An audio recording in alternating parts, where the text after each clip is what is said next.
ಅಂಥ ಪಾವಡ್ ಇಂಥ ಪಡಿ ಎಲ್ಲಿ ಅವ್ರು ತೋರಿಸ್ರಿಂದ ಯಾರ ಬಳಿ ಅದ? ಎಲ್ಲಿ ಪಾವಡ್ಗಳು ತೋರಿಸ್ತಕ್ಕಂಥ ಶಕ್ತಿ ಯಾರ ಬಳಿ ಇಲ್ಲ. ಓನ್ಲಿ ಹಾಲು ಮತ್ತು ಬಾಂಧವ್ರ ಬಳಿ ಆ ತಾಕತ್ತದ. ಆ ತಾಕತ್ತು ಹೆಂಗೆ ಬಂತು? ಆ ತಾಕತ್ತು ಎಲ್ಲಿಂದ ಬಂತು? ಇವತ್ತು ಅಲ್ಲಿ ಹೇಳುತ್ತದ. ದೀಪಾವಳಿ ಅಮಾವಾಸ್ಯೆಗೆ ಹೋರಿ ಉಲ್ಜಂತಿ ಮಾಳಿಂಗರಾಗಿ ರಾತ್ರಿ 12 ಗಂಟೆಗೆ ಪರಮಾತ್ಮ ಬಂದು ಮಾಳಿಂಗರಾಯನ ಶಿಖರಕ್ಕೇನೆ ಬಂದು ರುಂಬಾಲ್ ಸುತ್ತಿ ಹೋಗ್ತಕ್ಕಂಥದ್ದು ಇನ್ನೂ ಇತಿಹಾಸದಲ್ಲಿದೆ. ಅದಕ್ಕೆ ಅವಾಗ ಹೇಳಿದ್ದ ಮಾಳಿಂಗರಾಯ ಬೀರ್ಲಿಂಗ್ನಲ್ಲಿ ಹೊರ ಕೇಳ್ತಕ್ಕಂಥ ಸಂದರ್ಭದಲ್ಲಿ, ಮುಂದೆ ಬರ್ತಕ್ಕಂಥ ವಿಜ್ಞಾನಿಗಳ ಯುಗದಲ್ಲಿ ಅಜ್ಞಾನಿಗಳನ್ನು ನನ್ನ ನಂಬುವುದಿಲ್ಲ, ನಂಬಬೇಕಾದ್ರೆ ಏನು ನೀನು ಗುರು ಹೇಳು ಅಂತ ಹೇಳಿ ಹೊರ ಕೇಳಿದಾಗ ಮಾಳಿಂಗರಾಯನಿಗೆ ಉಲ್ಜಂತಿ ಮಾಳಿಂಗರಾಯನ್ ಹೇಳ್ತಾರೆ ಅವರು ಬೀರ್ಲಿಂಗ, ಮುಂದೆ ಬರ್ತಕ್ಕಂಥ ದೀಪಾವಳಿ ಅಮಾವಾಸ್ಯೆ ದಿವಸ ನಿನ್ನ ಶಿಖರಕ್ಕೆ ನಿನ್ನ ತಲೆಗೆ ರುಂಬಾಲವನ್ನು ಸುತ್ತಿ ಹೋಗ್ತಕ್ಕಂಥ ಅಜರಾಮರವಾಗಿರ್ತದೆ ಅಂತ ಹೇಳ್ತಾರೆ. ಇವತ್ತಿಗೂ ಕೂಡ ಡೊಳ್ಳಿನ ಮ್ಯಾಗ ನಿಂತು ಹಾಲು ಮತದವರು ಹೇಳಿರ್ತಕ್ಕಂಥ ವಾಕ್ಯ ಎಂದರೆ ಸುಳ್ಳಾಗ್ಯದಂದ್ರೆ ಅವಾಗೇನಪ್ಪ ಅಂದ್ರೆ ಆಗಿನ ಕಾಲದಲ್ಲಿ ಅಮೋಘ ಸಿದ್ಧನ ಹೇಳಿಕೆ, ಗಾಡಿ ಕೂತರು ಲೋಡಿ ಕೂತರು, ಲೋಡಿ ಕೂತರು ಗಾಡಿ ಕೂತು, ಗೌಡ ಅಲ್ಲಿ ಕೂತಿದ್ದ. ಊರಾಗೆಲ್ಲ ಮಂದಿ ತಳ ಕೂತು ಯಪ್ಪ ಗೌಡ ಯಪ್ಪ ಸಾವುಕಾರ ಅಂತ ತಲ ಹೊಡಿತಿರು. ನೀವೆಲ್ಲ ಮ್ಯಾಕ್ ಕೂತ ಚೇರ್ಮನ್ರಾಗಿರಿ, ಪ್ರಧಾನಮಂತ್ರಿ ಹಾಕಿದ್ರಿ, ಆ ಗೌಡ ಹೋಗಿ ಮೂಲಿ ಕೂತಾನ, ಗಾಡಿ ಕೂತಾರ, ಮುಡಿ ಕೂತ, ಲೋಡಿ ಕೂತ, ಗಾಡಿ ಕೂತ. ಇವೆಲ್ಲ ಹಾಲು ಮತ ಜನಾಂಗದ ಹಿಂದಿನ ಹೇಳಿಕೆಗಳು, ರಂಡ ಮುಂಡ ರಾಜಕಾರಣ. ಇವತ್ತಿಗೂ ಕೂಡ ಏನಪ್ಪ ಅಂದ್ರೆ ಬೀಜ ಗೊಬ್ಬರ ಬಿತ್ತೋದು ಮಾಡೋದು ರೈತರು ಯಾರು. ಬಂಧುಗಳೇ, ಈ ವಿಡಿಯೋವನ್ನು ನೋಡಿದ್ರಲ್ಲ, ಇವರು ಅನ್ಯ ಸಮಾಜದವರು. ಹಾಲು ಮತದವರ ಬಗ್ಗೆ ಯಾವ ರೀತಿ ವಿಶ್ಲೇಷಣೆ ಮಾಡ್ತಾ ಇದ್ದಾರೆ, ಹಾಲು ಮತದವರ ಶಕ್ತಿ ಏನಿದೆ, ಇವರೊಬ್ಬರೇ ಹೇಳಿರುವಂಥದ್ದಲ್ಲ. ನಾವು ಪದೇ ಪದೇ ಯಾಕೆ ವಿಚಾರ ಹೇಳ್ತೀವಿ ಅಂತಂದರೆ, ಕರ್ನಾಟಕದಲ್ಲಿರುವಂಥ ನಂಬರ್ 1 ಸ್ಥಾನದಲ್ಲಿರುವಂತಹ ಕುರುಬರೇ, ನಿಮ್ಮ ಪಾವಿತ್ರತೆಯನ್ನು ನೀವು ತಿಳ್ಕೊಳ್ಳಿ, ನಿಮ್ಮ ಶಕ್ತಿಯನ್ನು ನೀವು ತಿಳ್ಕೊಳ್ಳಿ. ನೀವು ದೈವಾಂಶ ಸಂಭೂತರು, ನಿಮ್ಮನ್ನು ದೈವಗಳ ರೀತಿಯಲ್ಲಿ ನೋಡ್ತಾ ಇದ್ದಾರೆ. ನೀವು ಏನು ಮಾಡ್ತಾ ಇದ್ದೀರಿ?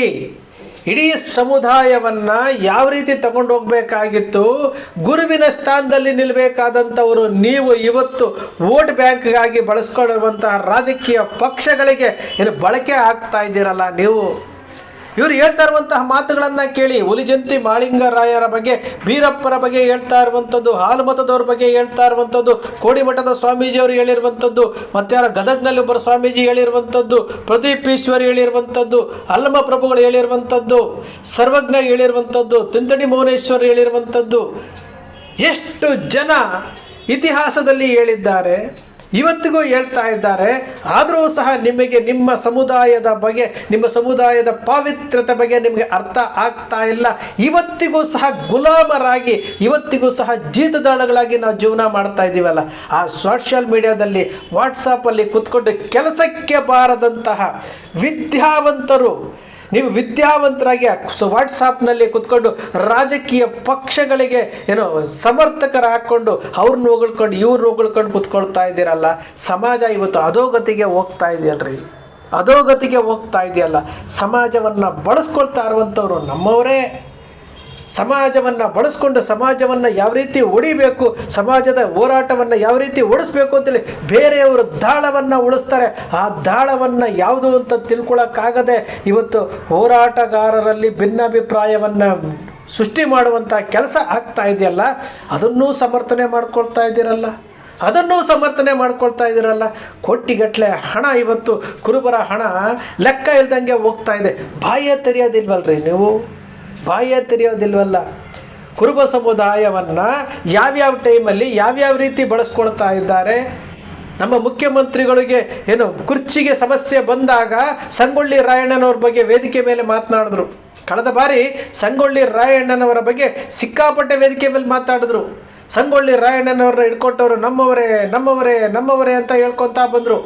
ಈಗಲೂ ಮೊನ್ನೆ ಅವ್ರ ದಿವಸ ಯಾರೋ ಟ್ವಿಟ್ಟರ್ ಹ್ಯಾಂಡ್ಲ್ ಮಾಡುವಂತಹ ಮಹಾನುಭಾವರು, ಮುಖ್ಯಮಂತ್ರಿಗಳಿಗೆ ಟ್ವಿಟರ್ ಅಂದರೆ ಹ್ಯಾಂಡ್ಲ್ ಮಾಡೋಕ್ಕೆ ಬರೋದಿಲ್ಲ, ಅವ್ರಿಗೆ ಸೋಷಿಯಲ್ ಮೀಡಿಯಾ ಬರಲ್ಲ ಅಂತ ಅವ್ರು ಹೇಳಿದ್ರು. ಆದರೆ ಆ ಟ್ವಿಟರ್ ಮಾಡಿದ್ರಲ್ಲ, ಕುರುಬ ಅನ್ನೋದಕ್ಕೋಸ್ಕರವಾಗಿ, ಕುರುಬ ಜಾತಿಯಲ್ಲಿ ಹುಟ್ಟಿದ್ದಕ್ಕೋಸ್ಕರವಾಗಿ ನನ್ನ ಟಾರ್ಗೆಟ್ ಮಾಡ್ತಾ ಇದ್ದಾರೆ, ಕುರಿ ಕಾಯೋನು ಅಂತ ಟಾರ್ಗೆಟ್ ಮಾಡ್ತಾ ಇದ್ದಾರೆ. ಟ್ವೀಟ್ ಮಾಡಿದ್ರಲ್ಲ ಮಹಾನುಭಾವರು, ಯಾರು ಅಂತಲೇ ಗೊತ್ತಿಲ್ಲ, ಟ್ವಿಟರ್ ಹ್ಯಾಂಡ್ಲ್ ಮಾಡ್ತಾರೋ ಅಂತ ಯಾರು ಅಂತ ಗೊತ್ತಿಲ್ಲ. ಇಂತಹ ಸಮುದಾಯವನ್ನು ಯಾವ ರೀತಿ ಯಾಕೆ ಬಳಸ್ಕೊಳ್ತಾ ಇದ್ದಾರೆ ಅನ್ನೋ ವಿಚಾರವನ್ನು ವಿಶ್ಲೇಷಣೆ ಮಾಡ್ಕೊಳ್ಳಿ ಸ್ನೇಹಿತರೆ. ನಾವು ಈ ಸಮುದಾಯ ಇವತ್ತು ಪಾತಾಳಕ್ಕೆ ಹೋಗ್ತಾ ಇದೆ, ಶೂನ್ಯದತ್ತ ಹೋಗ್ತಾ ಇದೆ. ಅರ್ಥ ಮಾಡ್ಕೊಳ್ಳಿ.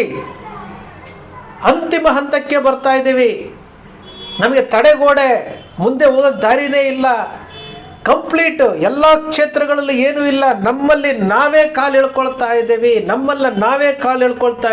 ನಮ್ಮಲ್ಲಿರುವಂಥ ಒಂದಷ್ಟು ಕರುಬುತನನೇ ಈ ಸಮುದಾಯ ಇವತ್ತು ಅಧೋಗತಿಗೆ ಹೋಗೋದಕ್ಕೆ ಮೇಲೆ ಕಾರಣ ಆಗ್ತಾ ಇರುವಂಥದ್ದು. ಇತಿಹಾಸ ನೋಡ್ರಿ, ಇತಿಹಾಸದಲ್ಲಿ ಸೃಷ್ಟಿ ಮಾಡಿರುವಂಥ ಇತಿಹಾಸ ಪುರುಷರ ಕೆಲಸವನ್ನು ನೋಡಿ. ನೀವೇನು ಮಾಡಿದ್ದೀರಿ, ನಾವೇನು ಮಾಡ್ತಾ ಇದ್ದೀವಿ? ಈ ಸಮಾಜದಲ್ಲಿ ಹುಟ್ಟಿದ ಮೇಲೆ ಈ ಸಮಾಜದ ಋಣ ನಮ್ಮ ಮೇಲೆ ಇದೆಯಲ್ಲ, ಯಾವತ್ತಾದರೂ ಈ ಸಮಾಜದ ಋಣ ತೀರಿಸ್ಬೇಕು ಅಂತ ನಿಮ್ಗೆ ಅನಿಸಿದೆಯಾ? ಒಬ್ಬ ಸಂಗೊಳ್ಳಿ ರಾಯಣ್ಣ, ಒಬ್ಬ ಕನಕದಾಸ, ಒಬ್ಬ ಅಹಲ್ಯಾಬಾಯಿ ಹೋಳ್ಕರ್, ಒಬ್ಬ ಹಕ್ಕಾಬುಕ್ಕರು, ಚಂದ್ರಗುಪ್ತ ಮೌರ್ಯ, ಮೈಲಾರಲಿಂಗೇಶ್ವರ, ಬೀರೇಶ್ವರ, ರೇವಣಸಿದ್ದೇಶ್ವರರು, ಹುಲಿಜಂತಿ ಮಾಳಿಂಗರಾಯರು, ಅಮೋಘ ಸಿದ್ಧರು, ಇವರೆಲ್ಲರೂ ಸಹ ಈ ಸಮುದಾಯಕ್ಕೆ ಕೊಟ್ಟಿರುವಂತಹ ಕೊಡುಗೆಗಳನ್ನು ನೋಡಿ. ಇವತ್ತು ಸೂರ್ಯ ಚಂದ್ರ ಇರುವಷ್ಟುವರೆಗೂ ಸಿದ್ದನಗೌಡ ಪಾಟೀಲರು ಇವತ್ತಿಗೂ ನಮ್ಮ ಕಣ್ಣು ಮುಂದೆ ಸಹಕಾರಿಯ ಪಿತಾಮಹ, ಅವರು ಕೊಟ್ಟಿರುವಂತಹ ಕೊಡುಗೆಗಳನ್ನು ನೆನಪಿಸ್ಕೊಳ್ತಾ ಇದ್ರಲ್ಲ. ನಾವು ಏನು ಕೊಟ್ಟಿದ್ದೀವ್ರಿ? ನಾವೇನು ಮಾಡ್ತಾ ಇದ್ದೀವಿ? ಇನ್ನೊಬ್ಬರ ಮುಂದೆ ಕೈ ಕಟ್ಕೊಂಡು ಜೀತದಾಳಗಳಾಗಿ ಜೀವನ ಮಾಡ್ತಾ ಇದ್ದೀವಿ. ಗುಲಾಮತನಾಗಿ ಇನ್ನೂ ನಮ್ಮನ್ನು ಬಿಟ್ಟೇ ಹೋಗೇ ಇಲ್ಲ. ನಮ್ಮನ್ನು ನಾವೇ ಕಾಲು ಎಳ್ಕೊಂಡು ಹೋರಾಟಗಳನ್ನು ಹಾಳು ಮಾಡಿಕೊಂಡು, ಸಿಕ್ಕಿರುವಂಥ ಮೀಸಲಾತಿಗಳನ್ನು ಹಾಳು ಮಾಡಿಕೊಂಡು, ಇಡೀ ಕರ್ನಾಟಕದಲ್ಲಿರುವಂತಹ ಕುರುಬರಿಗೆ ಒಬ್ಬ ರಾಜಕೀಯ ನಾಯಕ ಇಲ್ಲ. ರಾಜ್ಯ ಮಟ್ಟದ ನಾಯಕನೂ ಇಲ್ಲ, 2ನೇ ಹಂತದ ನಾಯಕನೂ ಇಲ್ಲ, 3ನೇ ಹಂತದ ನಾಯಕನೂ ಇಲ್ಲ. ಹಾಗಾದರೆ ಈ ಸಮುದಾಯ ಯಾತಕ್ಕಿದೆ ಅಂತೇಳಿ ನಮಗೆ ನಾವೇ ಪ್ರಶ್ನೆ ಮಾಡ್ಕೊಳ್ಬೇಕು. ಮಾಡ್ಕೊಳ್ಳಿ. ನಾನು ಯಾವುದೂ ಸೃಷ್ಟಿ ಮಾಡ್ತಾ ಇಲ್ಲ ಬಂಧುಗಳೇ. ನಿಮಗೆ ನೀವೇ ಕ್ರಾಸ್ ಚೆಕ್ ಮಾಡ್ಕೊಳ್ಳಿ. ನಾನು ಹೇಳ್ತಾ ಇರೋದು ಸರಿನಾ ತಪ್ಪಾ ಅಂತೇಳಿ. ಒಂದೇ ಒಂದು ಜಿಲ್ಲೆಯಲ್ಲಿ ಒಬ್ಬ ನಾಯಕ ಸಮುದಾಯದ ಪರವಾಗಿ ಎದ್ದು ನಿಂತ್ಕೊಂಡು ಮಾತನಾಡುವಂಥ ಒಬ್ಬ ನಾಯಕನನ್ನು ತೋರಿಸಿ. 31 ಜಿಲ್ಲೆಯಲ್ಲಿರುವಂಥ ಕುರುಬ ಸಮುದಾಯಕ್ಕೆ ಸಮುದಾಯದ ಪರವಾಗಿ ಮಾತನಾಡುವಂತಹ ಒಬ್ಬ ನಾಯಕ ಇಲ್ಲ. ಈ ಪರಿಸ್ಥಿತಿಗೆ ತಂದಿಟ್ಟಿರೋರು ಯಾರು? ನಾವುಗಳೇ ತಾನೇ. ಅದು ವಿದ್ಯಾವಂತರು. ವಾಟ್ಸಪ್ಪಲ್ಲಿ ನೋಡ್ತೀವಿ ಎಂತೆಂತಹ ವಿದ್ಯಾವಂತರು. ನೋಡಬೇಕು, ಅವ್ರು ಮಾಡುವಂಥ ಕಮೆಂಟ್ಗಳನ್ನು ನೋಡಬೇಕು. ಏನು ರಾಜಕೀಯ ಪಕ್ಷನೇ ಇವ್ರ ತಲೆ ಮೇಲೆ ಐತೆ, ಇವರೇ ರಾಜಕೀಯ ಪಕ್ಷವನ್ನು ಬೆಳೆಸ್ತಾ ಇದ್ದಾರೆ ಅಂತ ಹೇಳ್ಬಿಟ್ಟು ಆ ರೀತಿ ಕಮೆಂಟ್ಗಳನ್ನು ಹಾಕ್ತಾರೆ. ನಾನು ಏನು ಕಮೆಂಟ್ ಮಾಡ್ತಾ ಇದ್ದೀವಿ ಅನ್ನೋದೇ ಗೊತ್ತಿಲ್ಲ. ಈ ಸಮುದಾಯವನ್ನು ಯಾರು ಬಳಸ್ಕೊಳ್ತಾ ಇದ್ದಾರೆ? ಯಾಕಯ್ಯ ಈ ರೀತಿ ಬಳಸ್ಕೊಳ್ತಾ ಇದೆಯಾ? ನಿನ್ನ ಕತೆ ಏನು? ನೀನು ಯಾರು? ನಿನ್ನ ಬಯೋಡಾಟಾ ಏನು? ನಿನ್ನ ಕೊಡುಗೆ ಏನು? ಯಾತಕ್ಕೋಸ್ಕರ ಸಮುದಾಯವನ್ನು ದಾರಿ ತಪ್ಪಿಸ್ತಾ ಇದೆಯಾ ಅಂತೇಳಿ ಪ್ರಶ್ನೆ ಕೇಳುವಂಥ ಶಕ್ತಿ ನಿಮ್ಮಲ್ಲಿಲ್ವಾ? ಯಾರನ್ನೋ ಚೂ ಬಿಡ್ತಾರೆ. ಸಮಾಜದಲ್ಲಿ ಒಗ್ಗಟ್ಟು ಬರ್ತಾ ಇದೆ, ಮೀಸಲಾತಿ ವಿಚಾರದಲ್ಲಿ ಒಗ್ಗಟ್ಟು ಬರ್ತಾ ಇದೆ. ಎಲ್ಲವನ್ನೂ ಸಹ ಜಗದ್ಗುರುಗಳು ಅವ್ರಿಗೆ ಜವಾಬ್ದಾರಿ ಕೊಟ್ಟಿದ್ದಾರೆ. ಅದು ಕಠಿಣವಾದಂತಹ ಸವಾಲದು. ST ಮೀಸಲಾತಿ ಕಠಿಣವಾದಂತಹ ಸವಾಲದು. ರಾಜಕೀಯ ನಾಯಕರಿಲ್ಲ, ರಾಜಕೀಯ ಅಸ್ತಿತ್ವ ಇಲ್ಲ, ಯಾರೂ ಇಲ್ಲ. ಈಗ ಬೇರೆಯವ್ರ ಮುಂದೆ ಕೈ ಒಡ್ಡಬೇಕು, ಬೇರೆಯವ್ರನ್ನ ಸಮರ್ಥನೆ ಮಾಡ್ಕೊಳ್ಬೇಕು, ಬೇರೆಯವರಿಗೆ ಅಶ್ಯೂರೆನ್ಸ್ ಕೊಡಬೇಕು. ನಾವು ಹೌದಪ್ಪ ನಮ್ಮ ಸಮಾಜಕ್ಕೆ ಇದನ್ನು ಮಾಡಿಕೊಡ್ರಿ, ಹಿಂದೆ ಕಳ್ಕೊಂಡ್ಬಿಟ್ಟಿದ್ದೀವಿ, ನಿಮ್ಮ ಜೊತೆ ನಾವು ಇದ್ದೀವಿ ಅಂತೇಳಿ ಅಶ್ಯೂರೆನ್ಸ್ ಕೊಡಬೇಕು. ಅಶ್ಯೂರೆನ್ಸ್ ಕೊಡಬೇಕಾದಂತಹ ಯಾರಾದರೂ ಒಬ್ರು ಇರಬೇಕಲ್ಲ. 31 ಜಿಲ್ಲೆಯಲ್ಲಿ ಯಾರೂ ಇಲ್ಲ. ನಮಗೆ ಕಣ್ಣು ಮುಂದೆ ಇರುವಂತಹ ಒಬ್ಬ ದೈವಾಂಶ ಸಂಭೂತರಾಗಿ ಕಾಣುವಂತಹ, ಮಾರ್ಗದರ್ಶಿಗಳಾಗಿ ಕಾಣುವಂತಹ ನಿರಂಜನಾನಂದಪುರಿ ಸ್ವಾಮೀಜಿಗಳು ಒಬ್ಬರೇ ಇವತ್ತು ನಮ್ಮ ಮುಂದೆ ಇರುವಂಥದ್ದು. ಅವರು ಅಶ್ಯೂರೆನ್ಸ್ ಕೊಡಬೇಕು. ಹೌದು, ನಮ್ಮ ಸಮುದಾಯಕ್ಕೆ ಮಾಡಿಕೊಡಿ, ನಿಮ್ಮ ಜೊತೆಲಿ ನಾವಿದ್ದೀವಿ ಅಂತೇಳಿ ಅಶ್ಯೂರೆನ್ಸ್ ಕೊಟ್ಟರೆ ಮಾತ್ರ ಅದಾಗುತ್ತೆ. ಅಂಥವ್ರನ್ನೂ ಸಹ ಇವರು ದಾರಿ ತಪ್ಪಿಸ್ಲಿಕ್ಕೆ ಹೋಗ್ತಾ ಇದ್ದೀರಿ ಅಂತಂದರೆ, ಪ್ರಶ್ನೆ ಮಾಡಲಿಕ್ಕೆ ನಿಮ್ಮ ಕೈಲಿ ಆಗ್ತಾ ಇಲ್ಲ ಅಂತಂದರೆ ಮತ್ತು ಯಾತಕ್ಕೋಸ್ಕರವಾಗಿ ಏನು ಹಾಲು ಮತಸ್ಥರು ಅಂತ ಹೇಳ್ಕೊಳ್ತೀವಿ ಸ್ವಾಮಿ? ಯಾತಕ್ಕೋಸ್ಕರವಾಗಿ? ಹಾಲು ಮತ ಅನ್ನೋದೊಂದು ಪವಿತ್ರವಾದಂತಹ ಸಮುದಾಯ ರೀ, ಪವಿತ್ರವಾದಂತಹ ಸಮುದಾಯ. ಅನ್ಯ ಸಮುದಾಯದವರಿಗೆ ಅರ್ಥ ಆಗ್ತಾ ಇದೆ, ನಿಮ್ಗೆ ಅರ್ಥ ಆಗ್ತಾ ಇಲ್ವಾ? ನಿಮ್ಮ ಓಟಿಗೋಸ್ಕರವಾಗಿ ಯಾಕೆ ಹಾಲು ಮತವನ್ನು ಬಳಸಬೇಡಿ ಅಂತ ಹೇಳ್ತೀರಿ? ಕುರುಬ ಅನ್ನೋ ವಿಚಾರವನ್ನು ಅದನ್ನು ಮಾತ್ರ ಬಳಸಬೇಕು ಅಂತೀರಿ? ಹಾಲು ಮತ ಅನ್ನೋದು ಶ್ರೇಷ್ಠ ಮತ ರೀ. ಕುರುಬ ಅಂದರೆ ಒಂದೇ, ಹಾಲು ಮತ ಅಂದರೆ ಒಂದೇ. ನಾವು ಜಾತಿ ಗಣತಿ ಇನ್ನೊಂದು ಕಡೆ ಕುರುಬ ಅಂತಲೇ ಬಳಸ್ತೀವಿ, ಆದರೆ ನಮ್ಮನ್ನು ಹಾಲು ಮತಸ್ಥರು ಅಂತೇಳಿ ಗೌರವದಿಂದ ಕಾಣ್ತಾರೆ. ಸ್ವಲ್ಪ ಯೋಚನೆ ಮಾಡಿ. ನಾನು ಮಾತನಾಡಿರುವಂಥದ್ದು ಯಾವುದೋ ಸೃಷ್ಟಿ ಅಲ್ಲ, ಕಲ್ಪನೆ ಅಲ್ಲ, ಏನೂ ಅಲ್ಲ. ವಾಸ್ತವದ ವಿಚಾರವನ್ನು ವಿಶ್ಲೇಷಣೆ ಮಾಡ್ತೀನಿ ನಾನು. ನಿಮ್ಮ ಸಮಾಜದ ಮುಂದೆ ಹೇಳ್ತಾ ಇದ್ದೀನಿ, ಯಾಕೆಂದರೆ ಎಚ್ಚೆತ್ಕೊಳ್ಳಿ ಅಂತೇಳಿ. ಈಗ ನೀವು ಎಚ್ಚೆತ್ಕೊಳ್ದ ಬಂದರೆ ನಿಮ್ಮನ್ನು ಯಾರೂ ಕಾಪಾಡಲಾರರು. ಮುಂದೆ ಕಠಿಣವಾದಂತಹ ಸವಾಲುಗಳಿದ್ದಾವೆ. ನಿಶ್ಶಕ್ತರಾಗಬೇಡ್ರಿ, ಜೀತದಾಳುಗಳಾಗಬೇಡ್ರಿ, ಗುಲಾಮರಾಗಬೇಡ್ರಿ. ನಿಮ್ಮದೇ ಆದಂತಹ ಸ್ವತಂತ್ರವಾಗಿ ಇದ್ದಂತಹ ಇತಿಹಾಸ ಇದೆ. ಸಂಗೊಳ್ಳಿ ರಾಯಣ್ಣನ ನೆನಪಿಸ್ಕೊಳ್ಳಿ, ಕನಕದಾಸರನ್ನ ನೆನಪಿಸ್ಕೊಳ್ಳಿ, ಅಹಲ್ಯಾಬಾಯಿ ಹೋಳ್ಕರ್ನ ನೆನಪಿಸ್ಕೊಳ್ಳಿ, ಹಕ್ಕ ಬುಕ್ಕನ್ನು ನೆನೆಸ್ಕೊಳ್ರಿ, ಚಂದ್ರಗುಪ್ತ ಮೌರ್ಯನ ನೆನೆಸ್ಕೊಳ್ರಿ. ಇವರೆಲ್ಲರೂ ಸಹ ಹೋರಾಟ ಮಾಡಿ ಸ್ವಾಭಿಮಾನದಿಂದ ಬದುಕಿದಂಥವ್ರು. ನಿಮ್ಮ ಥರ ನಮ್ಮ ಥರ ಇವತ್ತು ರಾಜಕಾರಣಿಗಳ ಜೊತೆ ಹೋಗಿ ಕೈಕಟ್ಟಿ ನಿಂತ್ಕೊಂಡವ್ರು ಜೀವನ ಮಾಡಲಿಲ್ಲ ರೀ.